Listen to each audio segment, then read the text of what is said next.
बिस्मिल्लाहिर्रहमानिर्रहीम। रसूलुल्लाह सल्लल्लाहु अलैहि वआलैहि वसल्लम ने फरमाया, जो कौम अल्लाह को याद करती है यानी ज़िक्र इलाही में रहती है, उसे फरिश्ते घेर लेते हैं और रहमत इलाही उसे ढांप लेती है।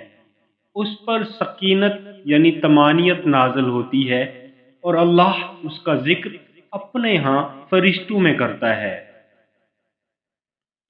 नबी अकरम सल्लल्लाहु अलैहि वसल्लम ने फरमाया, कुछ चीज़ें नमाज के बाद में पढ़ने की ऐसी हैं कि उनका पढ़ने वाला महरूम व नामुराद नहीं रहता। हर नमाज के बाद 33 बार सुबहान अल्लाह कहे, 33 बार अल्हम्दुलिल्लाह कहे और 34 बार अल्लाहु अकबर कहे। नबी अकरम सल्लल्लाहु अलैहि वसल्लम ने फरमाया, जब तुम मुर्ग की आवाज़ सुनो तो अल्लाह से उसका फजल मांगो, क्योंकि वो उसी वक्त बोलता है जब उसे कोई फरिश्ता नजर आता है।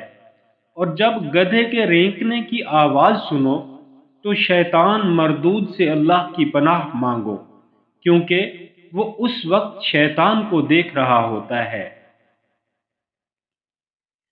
अबू उमामा रज़ी अल्लाह अन्हो से मरवी है, उन्होंने कहा कि मैंने रसूलुल्लाह सल्लल्लाहु अलैहि वसल्लम से सुना, हुज्जतुल विदा का खुतबा देते हुए फरमा रहे थे, अल्लाह से डरो जो कि तुम्हारा रब है, 5 नमाजें पढ़ो, रमज़ान के रोज़े रखो, अपने माल की ज़कात अदा करो, अपने उमरा की फर्मा बरदारी करो, तुम अपने रब की जन्नत में दाखिल हो जाओगे।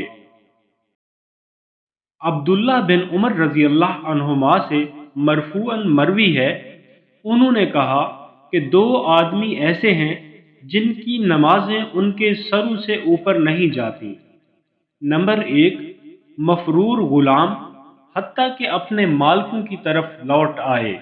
नंबर 2, वो औरत जो अपने शौहर की नाफरमानी करे जब तक कि बाज ना आ जाए।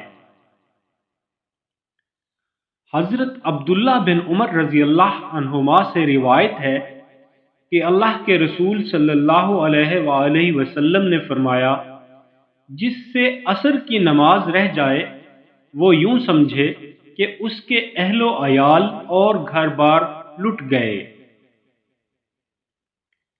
हज़रत अबू हुरैरा रज़ी अल्लाह अन्हो से मरवी है, नबी करीम सल्लल्लाहु अलैहि वसल्लम ने फरमाया, जब तुम में से कोई शख्स असर की नमाज की पहली रकात सूरज गुरूब होने से पहले पा ले तो वो बाकी नमाज पूरी करे, और जब सुबह की नमाज की पहली रकात सूरज तुलू होने से पहले पा ले तो वो बाकी नमाज पूरी करे, उसकी नमाज फासिद ना होगी।